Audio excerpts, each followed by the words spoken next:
खबरों का पंचनामा, हकीकत की पड़ताल राजन पंडित के साथ। हेलो दोस्तों, मैं हूं राजन पंडित। आपने जीवन में कई कॉमेडी मूवी देखी होगी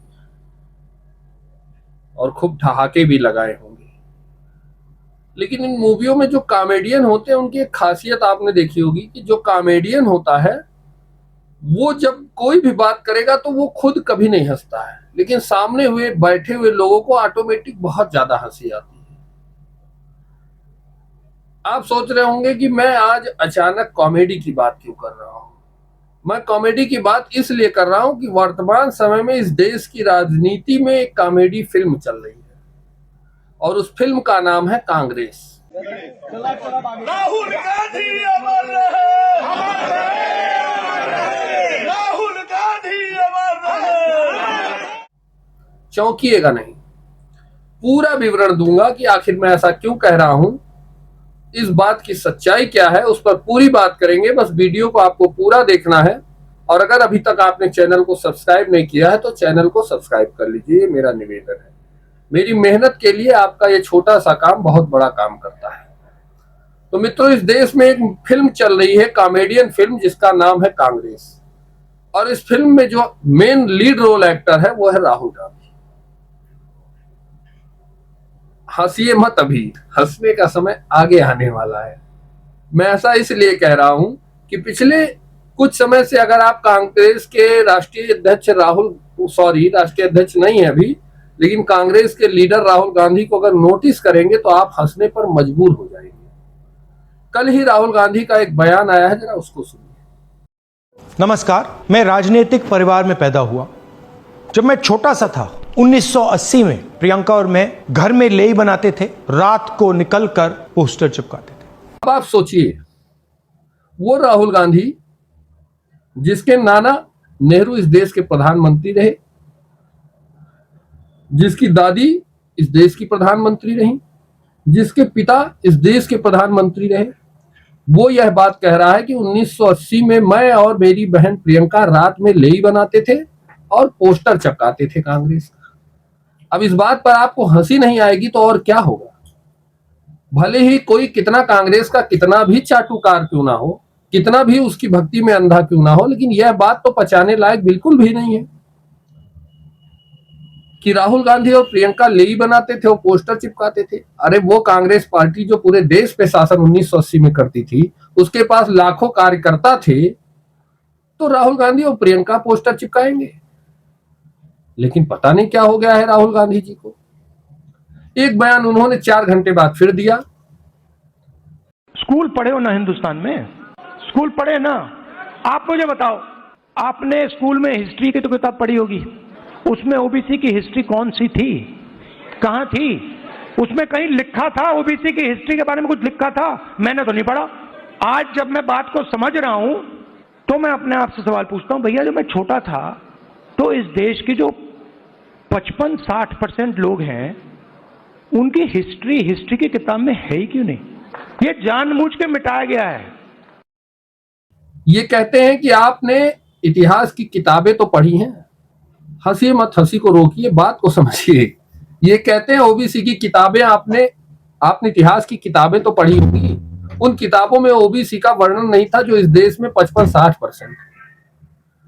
अब इस कॉमेडियन से कोई पूछो भाई जाके जरा कि आखिर इस देश पर शासन किसका था, वो इतिहास बनाया किसने था, शिक्षा मंत्री किसके थे? जो तुमने पढ़ाया इस देश को, वही तो इस देश ने पढ़ा। आज खुद की ही कब्र खोदने में जब कोई व्यक्ति लगा है, राजनीति की मुख्य विपक्ष पार्टी का मेन लीडर अपनी ही पार्टी की कब्र खोद रहा है, यह कहकर कि इतिहास की किताबों में ओबीसी के बारे में नहीं पढ़ाया गया। क्यों नहीं पढ़ाया गया भैया? शिक्षा मंत्री आपका, प्रधानमंत्री आपका, सारे मंत्रालय आपके, फिर क्यों नहीं पढ़ाया गया? आप तो देश की आंखें खोल रहे हो, कांग्रेस के काले कारनामों को खुद ही उजागर कर रहे हो। इसीलिए मैं आपको कॉमेडियन कह रहा हूं। चंद दिन पहले ही राहुल गांधी बिहार में एसआईआर को लेकर दंगा कर रहे थे, चक्का जाम कर रहे थे कि वोटर लिस्ट में कोई गड़बड़ नहीं है, इसका रिवीजन क्यों किया जा रहा है। लेकिन 10 दिन बाद ही वही राहुल गांधी बड़ी सी एलसीडी स्क्रीन लगाकर वोटर लिस्ट में गड़बड़ी का आरोप लगाते हैं। इलेक्शन कमीशन बीजेपी का नहीं है, इलेक्शन कमीशन संविधान के लिए काम करता है और कर्नाटक में सीट चोरी की गई है। एक लोकसभा को हमने जांच करके निकाला है। मैं कह सकता हूं कि एक से ज्यादा सीटें यहां चोरी हुई हैं। जो कॉन्स्टिट्यूशन का फाउंडेशनल आइडिया है, वन मैन वन वोट, इस पर इलेक्शन कमीशन और उसके सारे के सारे अफसर आक्रमण कर रहे हैं। इससे बड़ी कॉमेडियन की और बात ही क्या हो सकती है। महाराज, अगर बिहार में गड़बड़ी नहीं थी तो आप विरोध क्यों कर रहे थे? और अगर गड़बड़ी है जो कि आज आप कह रहे हो, तो फिर चुनाव आयोग को एसआईआर करने से रोक क्यों रहे हो? वोटर लिस्ट रिवीजन करने से रोक क्यों रहे हो? चुनाव आयोग तो खुद ही आपकी बात को पहले ही कह चुका है कि वोटर लिस्ट में गड़बड़ियां हैं, उनको हमें सही करना है, सही करने दो। लेकिन जब वो सही करने जाता है तो आप चक्का जाम करते हो, जब वो नहीं सही करता है तो आप हल्ला बोल करते हो कि वोटर लिस्ट में गड़बड़ी है। प्रधानमंत्री नरेंद्र मोदी फेक वोटों से प्रधानमंत्री बने हैं। इतने बड़े देश का प्रधानमंत्री, जिसको करोड़ों करोड़ लोगों ने वोट दिया है, इस देश का लगभग 50% वोट मिलता है नरेंद्र मोदी को, बीजेपी को, यानी 150 करोड़ की आबादी में से 75 करोड़ वोटों का अपमान कर रहे हो आप। यह क्या एक बड़े देश के विपक्ष के मेन लीडर को शोभा देता है? आपको कॉमेडियन ना कहा जाए तो क्या कहा जाए? और इनके चाटुकार हैं कि वो तुरंत इनके साथ हल्ला बोलो भी करने लगते हैं। उल्टा चश्मा की प्रज्ञा मिश्रा जी हैं, उनको सुन लीजिए वो क्या कह रही हैं। दोस्तों, 6 महीना लगा इस 7 फीट ऊंचे इन कागजों के बंडल से वोटों की चोरी पकड़ने में। 300 किलो वोटर लिस्ट को जब राहुल गांधी ने जांचा तो वो पैटर्न खुल गया जिस पैटर्न पर भाजपा को जिताने के लिए चुनाव आयोग वोट चोरी कर रहा था। पूरा का पूरा चुनाव चोरी किया जा रहा था। यहां तक कि नरेंद्र मोदी सिर्फ 25 सीटों के बल पर प्रधानमंत्री हैं। अगर चुनाव आयोग डिजिटल डेटा नष्ट नहीं करता, अगर चुनाव आयोग राहुल गांधी को वो डिजिटल डेटा दे दे, तो नरेंद्र मोदी प्रधानमंत्री भी नहीं रह पाएंगे। चोरी की वोटों से नरेंद्र मोदी प्रधानमंत्री बने हैं। राहुल गांधी ने इन सब बातों के साथ बहुत बड़ा धमाका कर दिया है। ये भी चिल्ला रही हैं कि वोटर लिस्ट में गड़बड़ी है, प्रधानमंत्री बात 25 सीटों से बेईमानी करके प्रधानमंत्री बन गए हैं। जो 3 बार से इस देश का प्रधानमंत्री बना, इतिहास में रिकॉर्ड मतों से जीता, जिसको इस देश ने इतना प्यार दिया, उसके ऊपर इस तरह का आरोप लगाना। एक चैनल की पत्रकार कहती हो तुम खुद को? एक पत्रकार की बुद्धि, राहुल गांधी की चलिए बुद्धि खत्म है क्योंकि उनको जीवन में कभी अनुभव करने का समय ही नहीं मिला। सोने के चिम्मच को लेकर पैदा हुए थे तो उनको इतना अनुभव नहीं है। लेकिन तुम खुद को पत्रकार कहती हो, तो तुमको तो इतनी समझ होनी ही चाहिए कि इस देश में क्या यह संभव है कि पूरे देश की लोकसभा सीटों पर कोई बेईमानी करके सीट जीत जाए, प्रधानमंत्री बन जाए। इस देश के लोकतंत्र का संपूर्ण विश्व में अपमान कर रही हो आप। आपके नेता तो कर ही रहे हैं, लेकिन उनकी चाटुकारिता में आप भी वही कर रही हो। इस देश के लोकतंत्र का, इस देश के वोटरों का, यहाँ के चुनाव आयोग का, यहाँ के सुप्रीम कोर्ट का अपमान कर रहे हो आप लोग। अरे अगर आपको इतनी शंका है तो चुनाव आयोग तो खुद ही बुला रहा है कि आइए लिखित रूप से दीजिए कि बेईमानी हुई है, हम उसकी पूरी जांच कराएंगे। तो आप भागते नजर आ रहे हो। कल को कोई नया सिकुफा लेकर आओगे इसको छोड़ के, जैसे एसआईआर को छोड़ा, इसको लेकर आए, अब इसको छोड़ोगे कुछ और लेकर आओगे। मतलब किसी तरह नरेंद्र मोदी की सरकार को अस्थिर करने का पूरा प्लान है। आप अमेरिका की बड़ाई करते हो, पाकिस्तान की बड़ाई करते हो, मोदी की बुराई करते हो। यह इस देश के विपक्ष को शोभा नहीं देता है।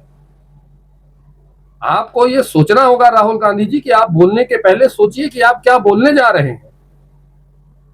इस तरह की कॉमेडी करेंगे तो आपका जीवन कॉमेडी से बढ़कर कुछ नहीं हो पाएगा। आपका सपना कभी पूरा नहीं होने वाला है कि आप प्रधानमंत्री बन पाओगे। इस देश के लोगों का आईक्यू लेवल इतना नहीं कम है जितना आप समझ रहे हो कि चाहे जो आप कहोगे वो मान लेंगे।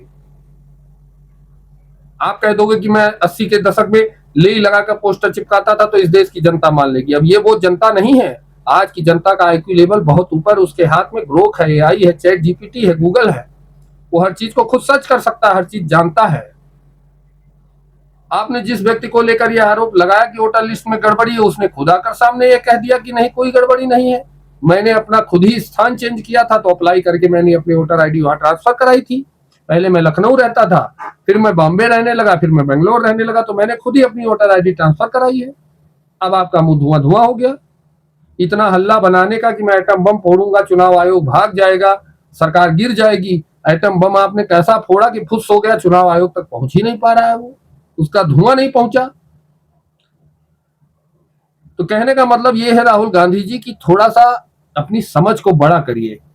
अगर इस देश में राजनीति करनी है, वो भी नरेंद्र मोदी जैसे व्यक्ति के सामने, यदि आपको राजनीति करनी है तो पहले अपने IQ लेवल को सेट करिए, अपनी सोच की क्षमता को बढ़ाइए, अपने आसपास ऐसे लोगों को बिठाना शुरू करिए जो खुद भी एक समझदार और बुद्धिमान हो। इन चमन चूतियों, चाटुकार पत्रकारों के भरोसे अगर आप राजनीति करेंगे तो दिन प्रतिदिन कांग्रेस को गर्त में ले जाएंगे और कुछ नहीं होगा। और मेरे देश के लोगों को भी यह समझने की जरूरत है कि आखिर कांग्रेस का काला चरित्र क्या है। वो खुद कह रहे हैं कि हमने OBC को किताबों में कभी नहीं पढ़ाया। वो खुद कह रहे हैं कि वोटर लिस्ट में गड़बड़ी है। तो ये सब बनाया किसने था? कांग्रेस ने ही। इस पर बहुत विचार करने की जरूरत है। इस वीडियो में अगर आपको कोई बात गलत लगी हो तो कमेंट करके हमें बता सकते हैं, अपनी राय जरूर दें, हमारे लिए बहुत महत्वपूर्ण है। मिलते हैं किसी नेक्स्ट वीडियो में। जय श्री राम, जय हिंद, वंदे मातरम।